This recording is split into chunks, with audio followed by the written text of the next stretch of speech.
So yung mga Dabarkads, mga kabiyaya, isang mabiyayang araw po sa ating lahat. So ngayon, ito, mag-uusapan natin. Ito na naman kasi po, no? Kasi nga daw, itong, ano to? Nakalimutan ko yung, boardcast ba yun? No, broadcast ba yun? Yung yung nagpo-post nung video na kung saan ay scripted daw yung ginawang pag-alis ng TBJ sa Itbulaga sa GMA. So kanina pinost niya na naman. So araw-araw niya pinopost yun. Ngayon, sabi niya kasi doon, ito, para makahikayat kasi siya ng makahikayat sila ng mga taong maniwala sa kanila. No. Kaya sinasabi nila doon na suubod daw ng sinungaling ang TBJ. Orang Tito Vic and Joey. Lahat daw ng pinapalabas nito sa social media ay katang-isip lamang daw. At ito nga po, no, yung saan na yun? Yung Pep. Ito na naman si Pep PH. Pep PH, i-check nyo ngayon. Ngayon, pinapanood nyo to, di ba? Anong petsa ngayon? October 2. October 3 ko to, bukas ko to po-post, October 3. Nasa 24, nasa 21 hours na post nila. Ang tagal na halos lipas na yung oras. No, lipas na pero mayat-maya nilang pinopost. Pinopost nila mayat-maya yung issue ng EAT. Pero issue ng Itbulaga at ng It's Showtime, bibihira mo yung makita na mayat-maya nilang pinopost. Pagkahalataan kayo, ma'am sir. PPH. No, pagkahalataan eh. Yan ang hirap sa atin eh. So yan, bago natin ito simulan, syempre wag nyo pong kalimutan na mag-like, share, comment, and subscribe sa ating YouTube channel at pakipindot na lang din po yung bell button para lagi tayo updated sa ating mga video araw-araw. So ito po, no, ito yung pang supalpal sa kanila. Yan, sabi nyo, sinungaling, lahat ng nilalabas ng TBJ ay katang-isip lang. So ito, may mapanood ako sa inyong video, medyo may katagalan na to, pero ito yung totoo. Eksklusibong nakapanayam ng News 5 ang isa sa mga main host ng noontime show na Itbulaga na si dating pakinggan nyo maigi ha. Nilinaw niya ang ilang anyay kasinungalingang kumakalat kaugnay sa tunay na sitwasyon ng kanilang programa. Kasinungalingan, yan umano ang naging laman ng kumakalat kaugnay sa tunay na ilang guesting ni Bullet Haloshos tungkol sa isyu ng Ray Golden sa mga opisyal ng Tape Production na humahawak sa noontime show na Itbulaga. Panuulin ang buong video. Mayor Haloshos sa ilang programa. At yung mga sinabi doon ay very inaccurate at false. At medyo nag-fuel ng hindi mabuting response doon sa aming mga member ng Itbulaga. Ang isa sa mga nilinaw ni Tito Soto, hindi kusang nag-retire kundi pinag-retire daw si Boss Tony Tuliera. Diba? Narinig nyo? Yung kay Mr. Tony Tubera pa lang, matagal na nila yung kinakalat na si Mr. Tony Tubera daw ang nag-resign. Pero yung totoong buhay po, at sa totoong buhay, no, sila mismo ang nagtanggal kay Tony Tubera.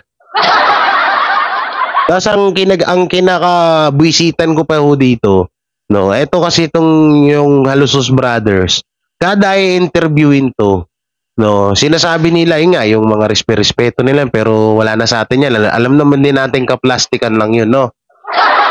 Ito kasi kada may interview sila, ang ginagawa nila, pinapas lang nila yung doon, or doon nila binabanatan ng TBJ. Binibigyan nila ng alam niyo, binibigyan nila ng sandamakmak na na paninira ang TBJ sa mga interview nila. Katulad pa lang yan, isa pa lang yan yung kay pa lang, yung kay Tony Tubera pa lang yan na pag-alis. Ibig sabihin, ang sisinungaling nga talaga tong Haloshos Brothers. Biruin mo, papaniwalaan mo yung boss mo, ay yung may-ari ng Itbulaga, may-ari ng Itbulaga, yung Haloshos Brothers. Samantalang si Tony Tubuera na nagsabi na tinanggal siya. Banat naman ni Mayor Haloso sa interview niya kay Christine Perman sa programa Yan, Showbiz pakinggan nyo, Corner. Okay, actually wala po ako doon, no? Pero ang alam ko po, ito sa personal na knowledge ko, si Tito Tony, para po talaga yung second dad namin, no? Oh, galing. Siya po mismo ang nagpatanggal and nagpalinis ng opisina niya right away. Namahan niya po si John and doon po sa opisina namin sa tape, inayos po niya at tinanggal po niya mga gamit niya just to show everyone na talagang nag-retire na talaga siya as president. Nag-beg off po siya na kung pwede mag-retire na po siya dahil matanda na po. But during the pandemic, syempre on lockdown kami po lahat and even Dad and anyone from our side could not come to Manila para ayusin po and we still had to face the pandemic, no? So medyo that was a very rough time, uncertainty, no? Grabe talaga. Hindi po talaga totoo na biglang tinanggal po siya or biglang nag-retire lang po siya. Tinanggap na po talaga ni Dad ang retirement ni Tito. Sino papaniwalaan namin sa inyo? Si Tony Tubuera na nagsabi na tinanggal nyo nga siya? O kayo mismo ang nagtanggal sa kanya? Kasi ang haluso, sinasabi nila, palagi nilang pinamumuka sa mga tao na hindi nga daw nila tinanggal si Mr. Tony Tubuera. Siya daw yung kusang umalis. Pero ang katotohanan po niyan, ang Tape-INC po ang nagtanggal kay Tony Tubuera. Para nga naman, maangkin na nila yung titulong Itbulaga.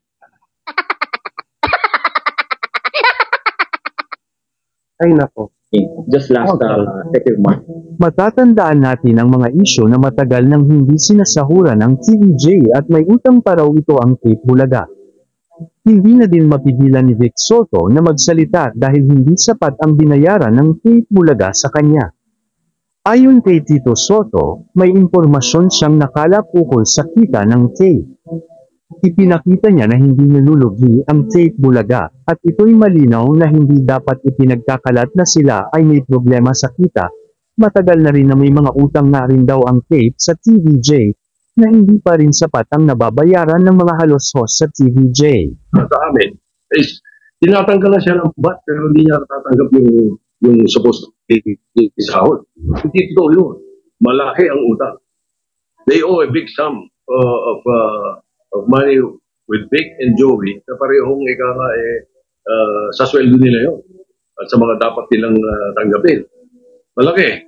If I'm not mistaken, at least 30 million each ang kakulangan. Gaya ng sinasabi ng mga halos-host sa kanila para magkaroon ng majority takeover, kaugnay niyan may nakalap na impormasyon si Tito Soto tungkol sa kinita ng tape. Remember, election year yun. Campaign period. Campaign ang political ads ay napakarami.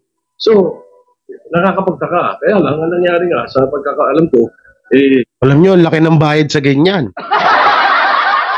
So, paano malulugi? O isa pang pangalawang kasinungalingan ng Tape-INC. So, yung sinabi nilang nalulugi. Paano malulugi? Sa political ads pa lang, sandamakmak na. Diba? Pangalawang kasinungalingan nila yan, isa-isay natin yan. Ibig sabihin, dapat siguro alamin ng sagutin ng tape o ano yung nangyari. Pero ang report na nakarating sa system, may mga 400 million yung political ads mahigit. That vanished. Paglilinaw pa ni Tito Soto, tape is not Itbulaga, ibig sabihin ang rights ng programa ay hindi pag-aari ng tape at ito ang sinabi ni Tito Soto. Hindi sila Itbulaga. Ang Itbulaga, iba. Bakit ka mo? Why am I saying this? In 1979, we started Itbulaga. Joey invented the name. Vic and Joey, Vic and I agreed, Tony Tubuera agreed, yun ang ginawa namin, na it was produced by Production Specialist Incorporated. Pagkatapos ng ilang buwan, naubos na yung puhunan ng Production Specialist Incorporated. Ang tape, pumasok lang noong 1981. 2 years after na tumatakbo na Itbulaga. Amin yun. Especially the portions. Kasi may sinasabi pa yung si Mayor, Mayor Haluso, sinasabi niya na yung doon mga portions, kiniklear doon sa paddle niya. Walang ganon. Walang ganon. Sa matter of fact, yung binanggit niyang portion, wala doon sa Bulaga yun eh. Ito pa, ito. kung talagang halusos, or sige, sabihin na natin, yung tatay nila yung nag-isip, no? Nag-isip. Kung yung tatay nila yung nag-isip ng mga portion, yung mga segment dyan sa Itbulaga, bakit ngayon hindi nila magawa? Bakit ngayon hindi nila magawa? Alalahanin nyo, ang noon-time show, hindi laging luma yan, laging may bago yan. Baka sabihin nila may ano na nga sila, may segment na hindi. Maaaring pwede kang magdagdag pa rin ng bagong laro para pumatok. Kasi mga Pinoy, ang mga tao, nananawa yan, patagal ng patagal, nananawa yan sa mga palaro. Kaya kailangan ng noon time show, maano ka dyan, mabilis ka, makapag-isip ng may bago ka ulit na palaro. No? Bakit ngayon hindi magawa ng tatay nyo or kayo mismo na mga anak, mga Lusos Brothers, ba't hindi nyo mismo magawa yan sa noon time show nyo ngayon? Nawala yung TBJ dyan. Bakit mapahanggang ngayon, gaya pa rin kayo ng gaya? Kasi nga, totoo yung sinasabi ni Tito Sen dito na ang mga segment na yan, nakaregister yan kay Jenny Pere. Doon yan naka-register kasi siya nga talaga yung mga gumawa ng mga segment na yan tsaka si Joey De Leon. Bakit tawa? Diba? Kung isipin nyo mabuti, magaling pala kayo sa segment kasi kayo nga gumawa ng Pinoy Henyo, Bawal Judgmental, All for One, One for All, Kalye Serye, kayo pala lahat nag-isip niyan bakit ngayon hindi nyo magawa? Lang yung pinakatanong dyan Ibig sabihin, nagsisinungaling kayo. Ibig sabihin, sinasabi nyo lang yan kasi nga para mapasahin nyo yung titulong Itbulaga. Tsaka sino mo namang kahit siguro batang kapag iniisip mo 1979, tama ba? 1979 itinatagang baka nagkakamali ako wala kasi akong makita 1979 naitayo ang Itbulaga, tapos pumasok sila after 4 years sa TIP-INC, tapos magiging sa TIP-INC na yung titulong Itbulaga. Saka ito pa ibig sabihin kung ganyan ng rules ng mga katulad yan ng TIP-INC, ibig sabihin may pagmamayari din pala ng RPN ang Itbulaga. Kasi doon sila unang-unang doon unang ang Itbulaga, ibig sabihin pagmamayari din nila Itbulaga. So tatlo pala kayo may-ari. RPN 9 ba yun, tama ba? I-comment nyo nga dyan. RPN 9, TIP-INC tsaka TBJ ang nagmamayari na Itbulaga, ibig sabihin tatlo kayo. Ang galing nyo naman. Totoo naman ibig sabihin, kasi diba sinabi ni Jan na Lusos yan, diba? Ni Jan. Sinabi niya sa interview niya na kami ang kami gumastos, bakit yung RPN dati, hindi ba sila yung gumastos din sa Itbulaga? Ibig sabihin, pagmamayari din pala nila Itbulaga. Kayo We never had it for 42 years. Lahat ng portion sa Itbulaga mula noon hanggang ngayon, naka-register doon sa head writer namin, tsaka may-ari nun, si Jenny Pere. At saka yung mga mga portions, it's either cleared with the TO3 passport o dito nila. Kaya kung gusto raw ng Itbulaga na lumipat ng istasyon, wala raw makakapigil sa kanila. Everything was going fine. Bigla lalabas sa atin, isang member ng board, kung ano nasasabihin sa media. Hindi ko naman pwede kailangan may mga kumakausap sa atin talaga. Samantala, wala pa rin tugon si Mayor Halosos kaugnay sa mga sinabi ni Tito Soto. Gayunpaman, sa kabuuan, ito'y isang malinaw na paglilinaw na naglalayong itama ang mga maling impormasyon ukol sa Itbulaga, ang dating boss sa tape production, at ang mga guesting ni Bullet Halosos. Huwag tayong magpalinlang sa mga kasinungalingan, at magtulungan tayong itaguyod ang katotohanan. Kayo mga idol, ano ang masasabi nyo sa chika topic? No, di ba? Galing din itong vlogger na to. Palakpakan. Si MJ Mr. JB. Tayo magpalin lang sa kasinungalingan. No. So yan, dito naman tayo mapunta Oh, isa-isahin natin to lahat.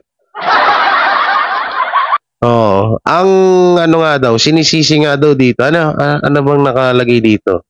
Yan, ang nakalagay kasi sinisisi ng GMA ang TV5 daw. Kasi simula nga talaga simula talaga po nung umalis ang TVJ sa GMA, ang laki talaga ng binagsak ng nila. Una, ratings.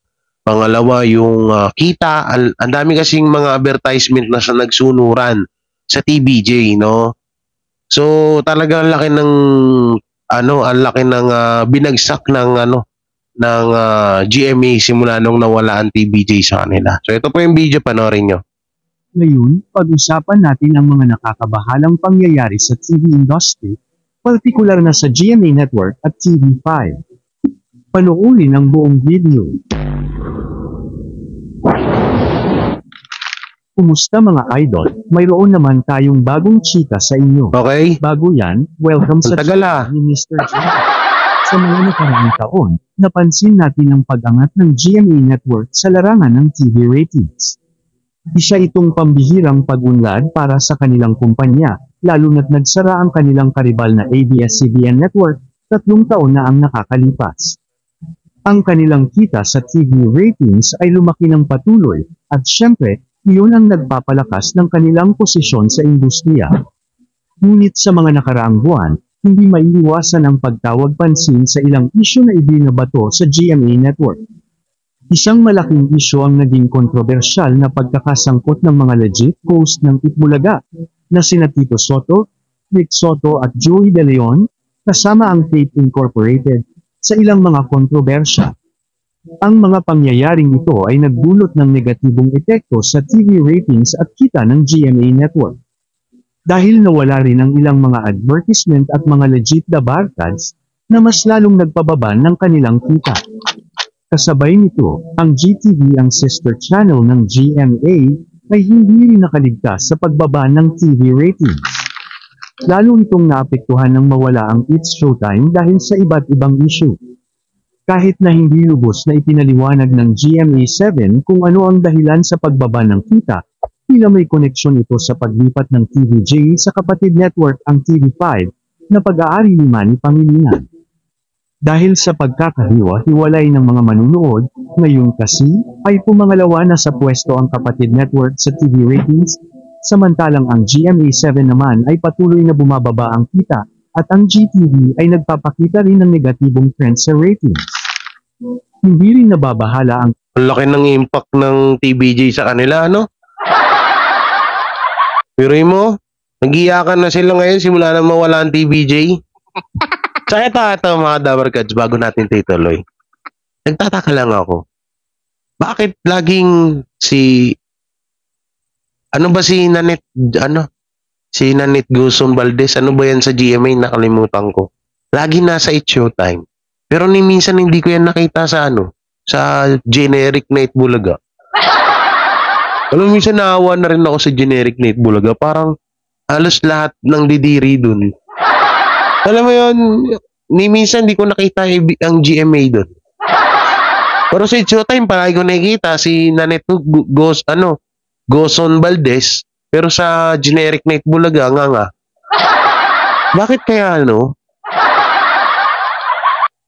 Eto kasi, at ito rin po pala, idagdag ko na rin po dito sa topic natin. Diba nung nakaraan, may issue na magsasarado na nga po daw ang generic Night Bulaga. So, sinabi naman po yan ng mga vlogger doon, mga talagang matatalinong mga vlogger doon sa generic Night Bulaga, na hindi daw totoo yung balitang yon. So ngayon, ang sinisisi, kaming mga vlogger dito ng TVJ. Ba't kami sisisihin? Sisihin yung GMA, sila naglabas nun. Sila naglabas nun, hindi kami. Nireactionan lang namin yun Solonggis talaga. Kami yung sinisisi ngayon. Nilabas daw namin yung issue na gano'n, pinaputok daw namin na ang generic Night Bulaga ay magsasarado na dahil lugi na. Hindi naman kami GMA nag-post nun Hanapin nyo dyan, search nyo, meron yan. Sira ulo. Okay, tuloy natin to. GMA Network sa mga kalaban, sapagkat may tiwala sila sa kanilang mga tapat na manunood. Gayunpaman, ang isang posibleng dahilan ng pagbaba ng ratings ay ang alegasyon ng pagiging biased at pagkakampi ng GMA sa Tape Incorporated Bias na naman talaga eh. itinatahik ng kanilang mga manunood, lalo na ang mga solid na manunood ng TVJ at legit na barkad. Sa ganitong sitwasyon, ang mga tao ay patuloy na tinatawag ang GMA Network na bias at may kinikilingan. Mga idol, mahalaga na manatili tayong bukas ang ating isipan at magkaroon ng malinaw na kaalaman ukol dito. Kayong mga idol, ano ang masasabi? Alam nyo talaga kung GMA versus MTRCB bias issue, sa GMA ako. Sa GMA ako boboto kasi mas talagang sila ang patunay na bias. Tapos bandang uli magre-reklamo. Eh, nung umalis nga sila sa amin, wala man lang paalam. Papaalam eh, alam nyo na yung posibleng di nyo alam yung issue dyan. Wala ulo. Alam nyo kung bakit ko pinanood sa inyo yung mga kadabarkads? Kasi nga, inuulit na naman po ng mga kalaban natin or mga kalaban or hate hate sa TBJ or against sa TBJ, yung mga isyong ganyan, inuulit na naman po nila. Katulad doon nung ang ganda nga ng pagkaka-edit ng video eh, natatawa lang ako eh. Pinost na naman nung nakaraan ng mga site or mga page na against to TBJ yung video na pinapakalat nila ngayon na akala ba daw nila malungkot yung pag-alis ng TBJ sa Tape INC. Eh bakit daw nagsasaya? At bakit scripted daw? So hanggang sa naisingit na po doon yung mga katulad niyan, yung mga lugi na yung Tape INC dahil sa TBJ. Yun, nasa isiningit nila. Ngayon, kaya ako itong ginawan ng issue para pang supalpal po doon sa mga sa mga against to TBJ. Ito, panoorin nyo tong video na to. Tingnan nyo kung sino yung nagsasabi dito ng totoo. Ulti yung pag-alis ni Tony Tubuera or yung inalis nyo si Tony Tubuera, pinapalabas nyo na si Tony Tubuera ang nag-resign. Sipin nyo maigi yun. Yung tao na umalis ang mismong nagsasabi na inalis siya dahil nga daw ay matanda na siya. No, kaya pinag-aalis na sila at yung TBJ nga gustong-gusto nang palitan eh. Dahil nga may edad na eh. Diba? Tapos ngayon todo tanggi. Todo paawa ipik. Alam nyo talagang bagay na bagay nagsama ang It's Showtime tsaka ang generic na Itbulaga. Pareha silang madrama eh. Pareha sila pasimpatya, pareha silang paawa ipik, para lang pa-victim. Tapos ang damakbak daw respeto, ganyan. Pero wala kang may kitang ni katiting na respeto sa ginagawa nila. So mga kadabarkads, hanggang ngayon, nag-aantay pa rin tayo na sana, at alam din naman natin na makukuha ng TBJ ang hustisya na mapapasa kanila ang titulong Itbulaga. Alam naman na natin yan. Dahil wala pa yung Tape INC na yan, may Itbulaga na. Wala pa yung mga dating mga host ngayon, wala pa yung mga vlogger na yan, kahit ako, wala pa nung panahon na yun. Pero kahit pa paano, alam ko sa sarili ko na TBJ ang nagmamay-ari ng Itbulaga at walang sino man nagmamay-ari niyan kundi sila. Dahil sila naman talaga ang gumawa at nagpakahirap niyan. Ngayon, masama nga lang inaangkin ng iba sa kadahilanan na kesyo sila daw yung mga gumastos kito ganyan. Pero alam natin sa sarili natin mga Pinoy na ang TBJ talaga ang dapat na magmay-ari ng titulong Itbulaga. So yun, antayin na lang ho natin na dumating yung araw na mabawi na nila yan. At syempre, samahan na rin natin ng pray na sana makuha na nila yung gusto nilang makuha. Tayo naman dito, bilang defender, bilang vlogger ng TBJ, kung sakali man po na makuha na nila yan at wala nang lumalabas na issue, kami din naman po ay titigil na. Ako na nagsasabi sa inyo, titigil na ako na mag-vlog or mapatungkol sa TIP-INC at sa TBJ. No. Siguro mag-update na lang ako sa mga nangyayari, pero wala nang yung katulad nito, parang binabanatan ko sila o dinidepensahan ko dahil nga sa mga fake news. Pero hanggat may nakikita tayong fake news, hindi tayo titigil na mag-vlog or ipagtanggol ko ang TBJ. Walang ni sino man ang pwedeng mumadlang sa akin na magsalita na, "Oy, tigilan mo na, wag mo na ipagtanggol ang TBJ." No, hindi pa pwede. At walang pwedeng gumawa sa akin doon. No, hanggat inaapi nila, hanggat ginagawa nila na issue, at hanggat nandyan yung titulong Itbulaga sa TIP-INC, hindi ako mananahimik dito. At patuloy pa rin ako sa ginagawa ko na pagtatanggol sa TBJ dahil karapat-dapat naman po sila yung pagtanggol. So yung mga Dabarkads, ingat po kayo palagi, and syempre don't forget to like, share, comment, and subscribe sa ating YouTube channel at pakipindot na lang din po yung bell button para lagi tayo updated sa ating mga video araw-araw. Ingat po kayo palagi and God bless and peace. Bye-bye.